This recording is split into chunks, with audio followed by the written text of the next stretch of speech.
Al-Fatihah. Putusan Basul Masail Senin 8 Rajab 1444 Hijriah 30 Januari 2023 Miladi. Al-Quran terkena najis judulnya. Ada seorang mushaf terkena najis. Ada seorang santri, sebut saja namanya Ahmad. Dia hanya memiliki satu mushaf Al-Quran saja, yang mana itu pun adalah ini apa dah? Kudu panjang. Suatu hari Al-Quran tersebut terkena kencing kucing katanya, yang mana jika dibasuh dengan air akan menyebabkan tulisannya hilang bahkan rusak. Pertanyaan, apa yang harus dilakukan oleh Ahmad terhadap Al-Qur'annya sebagaimana kondisi atas? Jawab. Apabila najisnya mengenai tulisan Al-Quran, maka wajib membasuhnya, walaupun menyebabkan Al-Quran tersebut menjadi rusak. Jadi kalau Al-Quran sekarang ini kelihatannya kalaupun dicelup air pun juga tidak hilang tulisannya. Tapi kalau zaman dulu itu kan kalau dimasukkan air itu tulisan yang ada di buku itu pudar. Sekarang kayaknya tintanya itu lebih baik dan kertas pun juga lebih kuat daripada kertas zaman dulu. Tadi ini seumpama walaupun menyebabkan Al-Quran tersebut menjadi rusak, maka tetap wajib harus disucikan dulu. Dan jika tidak mengenai tulisan Al-Qurannya, hanya pinggirannya saja atau samaknya saja, cover, maka tidak wajib membasuhnya. Ya dilap aja lah. Bermakmum kepada orang kafir. Ada seseorang yang pekerjaannya adalah sebagai imam masjid saja. Setelah wafat, istrinya bercerita bahwa suaminya telah berpindah agama selama 1 tahun terakhir ini. Walaupun begitu, ia masih tetap mengimami di masjid tersebut, padahal ia telah pindah agama. Bagaimana hukum sholatnya makmum pada setahun terakhir setelah mengetahui kondisi imam yang semacam itu? Menurut pendapatnya Imam Nawawi ini, dalam kitab Radhatul Talibin, sholatnya tidak wajib diulang atau tidak wajib diqadha. Jadi perlu diganti. Sholatnya para makmum tadi itu tidak perlu diganti, tidak perlu diqadha. Kemudian sholat sunnah bagi yang punya qadhaan sholat. Bagaimana hukum mengerjakan sholat sunnah bagi orang yang mempunyai qadhaan sholat fardu? Bagaimana hukum mengerjakan sholat sunnah bagi orang yang mempunyai qadhaan sholat fardu?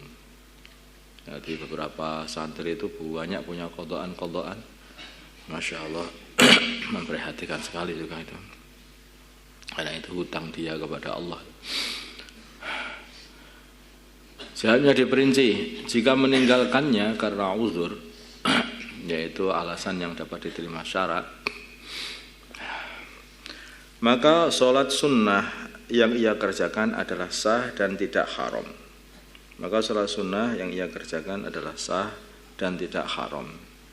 Jika meninggalkannya karena tidak ada uzur, seperti kebanyakan orang meninggalkan sholat karena malas saja, itu bukan uzur, maka sholat sunnah yang ia kerjakan adalah sah. Tetapi dia berbuat sholat sunnah tanpa memperhatikan sholat fardunya yang ditinggalkan tadi untuk diqadhanya, maka itu perbuatan seperti itu adalah haram. Jadi sah sholatnya, tapi haram dia sholat sunnah. Masalah mau fardu saja belum dibuat masalah, tapi sholatnya tetap sah. Pendapat masalah bersegera dalam mengqadha sholat.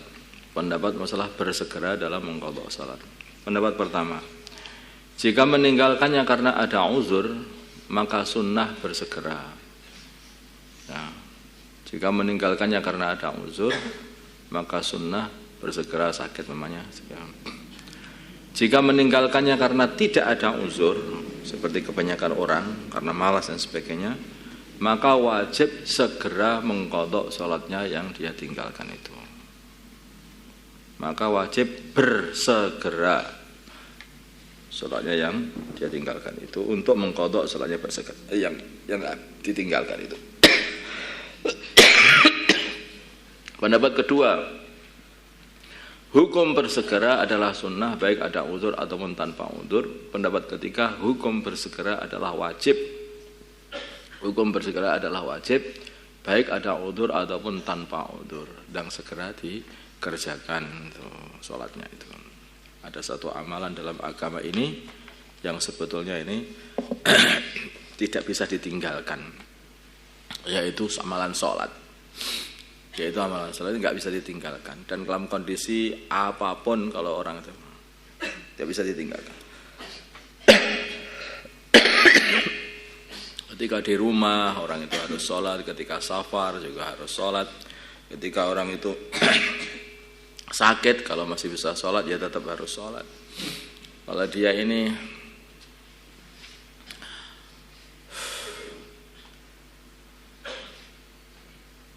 perang pun loh, itu loh dalam Islam itu nggak ada kok terus ini perang itu ini boleh ditinggalkan sholat, enggak. Perang pun ya tetap sholat, nama sholat khauf itu. Makanya karena sholat ini penting sekali dalam Islam, maka seperti dikatakan as-sholatu imaduddin, sholat itu ya tiangnya agama. Faman aqamaha faqad aqamaddin. Mendirikan sholat, menegakkan sholat, itulah menegakkan agama. Orang yang teman tarakaha faqad hadamaddin, meninggalkan sholat dia menghancurkan agama dia sendiri. Makanya urusan sholat ini tidak ada apa itu keringanan ya saya.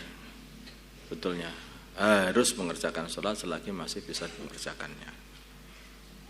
Tidak ada kok terus ini diringankan sudah diizini untuk tidak sholat. Nah kenapa Tuhan? Lah saya ini sudah jadi wali loh, sehingga sudah diizini untuk tidak sholat. Oh iya, itu kamu datangi, kemudian kamu tempeleng peleng gitu. Kalau dia tanya, kenapa kamu tempeleng aku? Aku sudah diizini untuk nempeleng dasmu. Sama izinnya kok.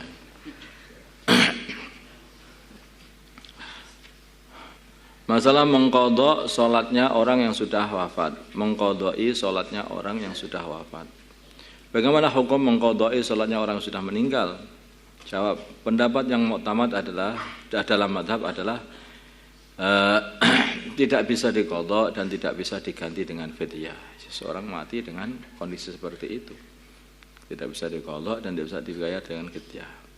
Pendapat yang kedua ada sebagian orang yang membolehkan untuk mengqadha, maksudnya mengatakan bahwa sholat itu bisa diqadha dan juga dibayari fidyah dengan dibayarkan fidyah atau dengan dibayarkan fidyah.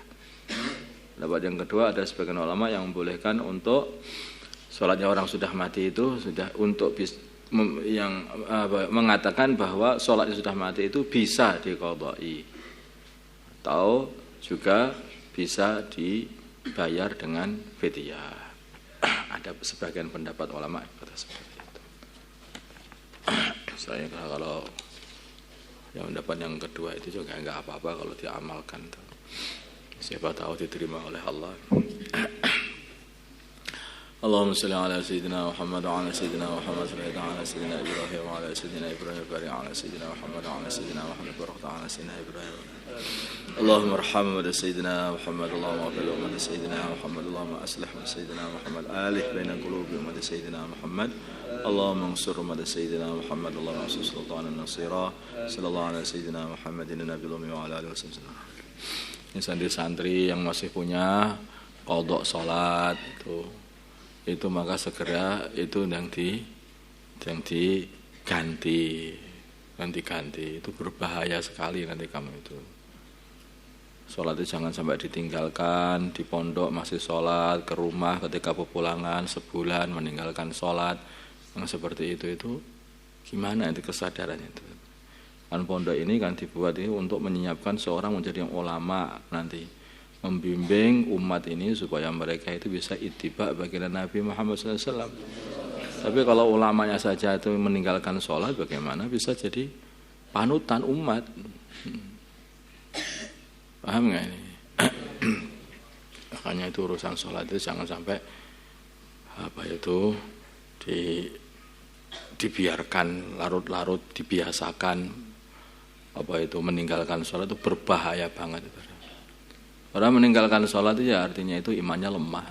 Kalau orang itu sudah berani meninggalkan sholat fardu, itu sudah berbahaya betul itu. Lama kelamaan itu bisa lepas itu iman itu. Karena iman itu lepas itu dimulai dari sedikit, dari menjauhi orang Islam, meninggalkan sholat sunnah, meninggalkan sholat fardu. Lama kelamaan dia tinggal gantilannya itu syahadat saja. Kumpul lagi dengan orang-orang kafir, lepas ini bisa iman itu. Makanya sebetulnya itu ibadah itu penjaga iman kita. Maka wal 'asr innal insana lafi khusr illa alladziina aamanu wa 'amilus shalihat wa tawashaw bil haqq wa tawashaw bis sabr. Jadi dimulai dari iman. Kalau orang itu imannya menguat, maka dia itu akan tidak bisa dibendung untuk amal soleh. Kalau dia ini peduli dengan amal solehnya, mesti dia itu pengen sekali punya teman yang sehingga dia saling mengingatkan untuk selalu beramal soleh, mengamalkan agama, dan mengingatkan untuk nyabarkan diri dalam amal agama. Kalau tidak ada teman untuk mengingatkan, mesti amalan solehmu itu pun mesti akan hilang suatu hari. Kalau amalan solehmu itu sudah hilang, ya lama-kelamaan imannya jadi hilang. Gitu loh. Ini ada urutannya, iman, amal soleh, terus amar ma'ruf nahi 'anil munkar, terus saling mengingatkan untuk saling membetah-betahkan diri dalam amal agama. Ini kita harus punya teman, nggak bisa sendirian itu. Harus punya teman, satu sama lain itu saling ingatkan aku nanti, ajak aku ketika sholat jamaah, ajak aku nanti ketika dakwah, ajak aku, terus minta. Buat pertemanan seperti itu, pertemanan karena agama, karena Allah. Al-Fatihah.